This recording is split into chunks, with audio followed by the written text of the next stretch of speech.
Boom. Boom, everybody. Welcome back to the channel. All right, we got a little bit of Azur laying on tap today, so let's go ahead and jump right into it. So we've still got the current event that is going on, which is, of course, the call to arms. This is the second part of the actual event, the Daedalian hymn. So let's take a look at the ships. As you know from the actual previous video I did, that we've got all these ships. Well, I managed to get I've got Mastral, I've got Lebecchio, and I've got Daroca, and I've also got the sub as well. What's her name? She has a pretty funky name. Let's see here, Torcelli. So these are all the ones I've got. We go into my favorites. I think I got them all in favorites. Yeah. So I've got Torcelli, got Mastral, Lebecchio, Dareco actually, and of course the flagship of Vittorio. So let's go ahead and take a look a little bit of Vittorio's skill. So every 15 seconds, so got a 45% chance, this is only at level 1 of course, to fire a level 1 barrage. If this barrage fails to activate, instead targets one random enemy and increases its damage taken by 1%. So that could probably go up to 10% for that. So that's the Eternal flagship. And then Eternal Light of Sardinia. So this right here is what you're going for. At the start of the battle, increases firepower, torpedo, and evasion by 5% for all Sardinia ships in your vanguard. So this is going to go up probably about 15%, okay? And increases the firepower, aviation, and accuracy by 5.6 for all Sardinia ships in your main fleet. For each additional Sardinia ship in the same fleet up to it, most decreases the loading time for this ship's first salvo by 40%. So we've got a very good buff. So we're going to get a buff to the Vanguard, and you're going to get a firepower, aviation, and accuracy buff to any the ships in your backline. Aviation is important if you're going to be using the aircraft carrier. We've got one aircraft carrier, okay? So Aquila is going to be your aircraft carrier, okay? So that's what you need to look to. But it's only Sardinia ships, so it has to be those. And so since Aquila is the only one, she's the only one that's going to benefit from aviation, but all the others have firepower. So no matter what you stick in your backfield, you're going to be getting a buff for that as well. And then each additional Sardinia ship in the same fleet decreases the loading time of the ship's first salvo by 40. So they're going to get shots off faster. So that's a pretty good. It's a pretty good buff. So you're looking at pretty much an increased all stats as well as a reload time for your about 40%, which is quite a bit for your backline ships. So that's pretty good. It's a good buff. It's definitely going to make them competitive. We'll have to see how it plays out in real form, though. So I've got that. So I just need, I've got Torcelli as well. So the only one that I actually need 2, but in reality it's only 1 because Abruzzi is actual right here. So you can get her inside the shop, and as you can see, I've already got more than enough to get her. So I've got her as well. So that just leaves Aquila, which is the aircraft carrier, Aquila. So just need her. So that's pretty good considering you know, only about a week, not quite a week into the actual event. So as you can see, my oil is pretty low right now, so I'm taking a break. But I am up to C. So I've completed all of A, all of B, and I'm up to C. So this is hard mode. So C and D, and then we'll be into the XP mode. But I have 3-starred everything else. So the story is pretty interesting, so you definitely want to pay attention to that as you're going through it, explaining how to get through the maze. They've pretty much figured it out by now, activating it. So that's where we're at in terms of the event. This other event that is up, it's the Young Tactician's Log, working on this as well too. So you have until 428, okay? That's when the missions will actually be unlocked. So by 428, you'll have all 7 stars will be available, and then you'll have until 5/5 to actually complete it. So there's no rush. You don't have to have this complete on the 28th, but by the 28th, you'll be able to run this up to the full 1,000. Okay. So no super rush yet, but you can see I've already knocked down pretty much. I've only got 2 more to go. And you get these just to you got to make sure that you're using the NPC version of Amagi. a market champ for those events. Just you get like 24 trust points. So each time you do it, so it's not that bad. But if you're doing the event, you should be able to easily complete that within the actual time frame that they're requesting, which is 5/5. So you've still got another 7 to 8 days there before you have to worry about completing that. So it's definitely something you want to look at. Of course, you should, if you're playing, you should have already got the actual enough for her, for Torricelli. I'm already up to yeah. You get her first at 10,000. Get another one of her at 20. So I'm hoping I'll hit to 20 at least for that, so you can get a couple copies of her. Other than that, everything else seems to be pretty much the same.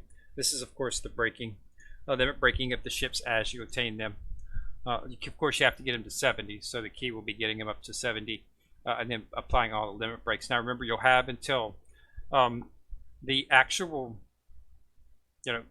once the event ends, okay, on 5/5, you'll have another 7 days before you'll need to actually complete the actual limit breaking of the actual ship. So there's no need to rush and get them done right now. So if you look at the event tab here, that's in a call to arms. So okay, so the event ends on 5/5. That's when the sortie will close. Okay, but you'll have until 5/12 before the mission tabs will disappear inside of mission. So these will be up until the 12th. Okay, these won't, because, well, they might still be here, but you won't be able to complete them simply because of the fact that the only way to complete these is running fully limit breaking the 4 ships from phase 1, and then doing the events for each of them 10, run Gloucester 10 times on A2, Nelson A3, B2, B3. Okay, so that's all that entails. So if you're going to complete those, if you want to make positively sure that you're actually going to do that, then you want to make sure that you complete those by 5/5. So you got another 8 days for those as well too.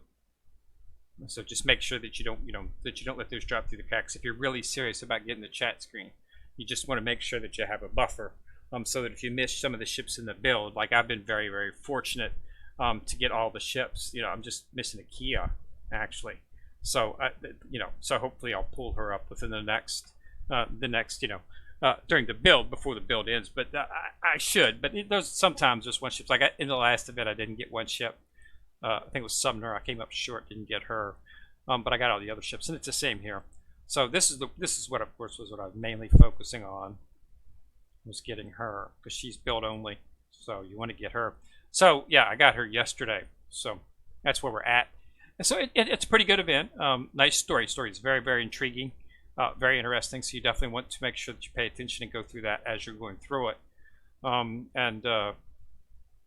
They did a really good story. They've always had an excellent storytelling, keeping with the lore and whatnot. So this just go ahead and do that. And we are getting to see Vittorio. She is in charge. She is the flagship, and she is out there leading the battle. That's exactly why we have her in the build. And that's why we did not have Sovetskaya Soyuz in the other build, because Sovetskaya Soyuz was not even in the event. She was in Moscow talking to superiors while that event was going on. So that's the reason she was not offered as a ship to build. In this case, Vittorio is in the event, and she's actually the main protagonist in the event. So we are getting her a chance to build her. So that's what it comes down to, which is excellent. I mean, that's the way it should be. As the same, they did the same with Bismarck. The event focused pretty much on Bismarck, and Bismarck was offered as a ship to build. And I'm assuming the next event that we have will probably get that involves the Northern Fleet. We'll probably get Sovetskaya Soyuz coming out. They know they can't hold off on her forever, considering the number of ships that are out there. They really should have released her in the last event, because there's a lot of people who want to make a fleet. They've already indicated that they want to make this, a fifth fleet, so to speak. But they really didn't give us the flagship. So now, we're going to have to, in the meantime, anybody who wants to focus on a fleet is going to have to focus on the Sardinia Empire, simply because of the fact that now they have a flagship, while the Northern Fleet does not have a flagship. So that's what it amounts to at this point. There are several Northern Fleet ships that do have buffs for other members of the team, but not from a full flagship position, as you can see by Vittorio. A full all-around buff on pretty much everything. Vanguard gets an increase, and any other ships get firepower aviation, and then that huge buff on the reload. 40% faster is just ridiculous. You're going to be able to get off first shot much quicker than any other team. And so, in this game, a lot of it depends on that. Whoever hits first usually ends up winning the sortie. So that's a very, very important buff, and it's going to make Sardinia Empire a fleet to contend with. But we'll have to get the ships, get them leveled up, and see exactly how well the synergy works, where the holes are and whatnot. Unfortunately, they went a little heavy on the destroyers. I'm not exactly sure why. There's no meta for destroyers, and they die too fast. It's just unfortunate. So having destroyers in your front line is not something that can survive the later levels, which is unfortunate. So I would wish that they would either A, do something about that situation where destroyers aren't that squishy, or something that would or reduce what damage they take from percentage, but pretty much they pretty much die fast. Unfortunately, even Z23 fully maxed out, fully enhanced, retrofitted, she still dies before all the other ships in my Vanguard on the Ironblood fleet. So much so that I took her out, and replaced her with Prince Heinrich, who's a tank. So that's where we're at with that. But so they did go a little bit heavy on the destroyers for this particular fleet. I mean, destroyer. So, but there's then you got an aircraft carrier and you've got some battleships. So it's not going to be too bad. Plus, if you got Vittorio from the previous event, she's not a destroyer as well. So there's several Sardinia Empire ships now. So you should be able to make something out of this. It just it determines what we're looking at. So this is all the ships that you've got to choose from. So as you can see, you definitely should be able to build something that should be functional. All right, with Vittorio in there, and definitely want to have Aquila for some power. I think you'll be able to build something that should make it pretty far. Will it do those final 12 and 13? I don't know. We'll have to see. But we'll definitely give them a shot in there and see how well they do. But we're gonna have to get them fully limit breaking up. I'm running the 18,000 experiences with them. I just got Torchella yesterday, so I haven't had a chance to put her in yet. But I'm working on these, so I'll be working on getting them all leveled up. I never broke them. I'm not intentionally going for the chat screen. If I have enough to get it, hooray! Otherwise, I'm not really going to go for it.